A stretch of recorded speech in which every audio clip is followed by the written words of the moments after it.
అందువల్లనే మేము గడికి ఇక్కడికి రావాల్సి వస్తుందమ్మా. ఏంది బిడ్డ ఇది? నీ సంసారం ఎటుపోతుందో నీకు తెలుస్తలేదా? ఈ అప్పులేంది, ఈ గోలేంది? మీ అమ్మ చనిపోయినాక మీ నాన్న నన్ను రెండో పెళ్లి చేసుకున్నాడు. నాకు బిడ్డలైతే నిన్ను ఎక్కడ చక్కగా చూసుకోమో అని నేను బిడ్డలు కూడా అద్దనుకున్నా. నా కన్న బిడ్డలెక్క నిన్ను చూసుకుంటూ వచ్చిన. ఎన్నడన్నా నిన్ను ఒక్క మాట అన్నానా చెప్పు?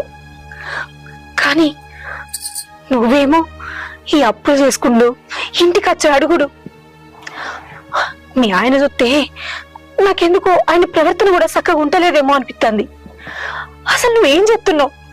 నీ భర్త అట్లా అప్పులు తెస్తుంటే చూస్తే ఎట్లా పోకుంటున్నావు? నీకు కొంచెం కూడా పట్టింపు లేదా? నన్నేం చేయమంటావమ్మా? నేనేమన్నా అంటే నన్ను కొట్టనీకి వస్తుండు.